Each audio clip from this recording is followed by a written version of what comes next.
ഊട്ടിയിൽ പലവട്ടം പോയിട്ടുണ്ടെങ്കിലും കോട്ടകരി വഴിയുള്ള യാത്ര ആദ്യമായിരുന്നു. പോയതെന്തായാലും വെറുതെയായില്ല. ആദ്യം കണ്ടത് ഇവനെയായിരുന്നു. അപ്പൊ നമ്മുടെ ഇന്നത്തെ പരിപാടി ഒരു പോത്തും കാല് ഫുള്ളായിട്ട് നമ്മൾ ഒരു കിണറിലിട്ട് ചൂടാൻ പോകണം. സത്യം പറഞ്ഞാൽ നേരിട്ട് കാണുമ്പോൾ പേടിയാവും, അത്രക്ക് സൈസ് ഉണ്ട്.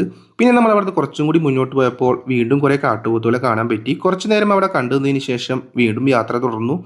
നല്ല രസമാണ് കേട്ടോ ഈ റൂട്ടിലൂടെയുള്ള യാത്ര. ഈ റൂട്ടിൽ വളരെ തിരക്ക് കുറവാണ്. പിന്നെ എവിടെ നിന്ന് നോക്കിക്കഴിഞ്ഞാലും നല്ല അടിപൊളി സീനറീസ് ആണ് നമുക്ക് കാണാൻ കഴിയുക. പിന്നെ വീണ്ടും നമ്മൾ അവിടുന്ന് യാത്ര തുടർന്നപ്പോൾ വീണ്ടും ഒരു കാട്ടുപോത്തിനെ കാണാൻ പറ്റി. അതവിടെ സൈഡിൽ നിന്ന് പുല്ലെന്തോ കഴിക്കായിരുന്നു. ഈ റൂട്ടിൽ എവിടെ നോക്കിക്കഴിഞ്ഞാലും നമുക്ക് ഇഷ്ടം പോലെ കാട്ടുപോത്തിനെ കാണാൻ പറ്റും. അതുപോലെ തന്നെ മാനുണ്ട്, കുരങ്ങന്മാർ പിന്നെ പറയണ്ടല്ലോ ഇഷ്ടം പോലെയാണ്. ആ കുട്ടിക്കുരങ്ങ് അവിടെ നിന്ന് എന്തൊക്കെയോ ഒപ്പിക്കുന്നുണ്ട്. കുറച്ച് നേരം അത് നോക്കി നിന്നു. നല്ല രസമായിരുന്നു കേട്ടോ കണ്ടു നിൽക്കാനായിട്ട്. ഇനി നിങ്ങൾ ഊട്ടിയിലോട്ട് പോകുമ്പോൾ ഈ റൂട്ട് വഴി ഒന്ന് പോയി നോക്കണം കേട്ടോ. പോയിട്ടില്ലെങ്കിൽ നല്ല അടിപൊളിയാണ്, നല്ല അടിപൊളി സീനറീസും പിന്നെ അതുപോലെ തന്നെ ട്രാവൽ ചെയ്യുകയാണെങ്കിലും നല്ല അടിപൊളിയാണ്, തിരക്കൊന്നുമില്ല.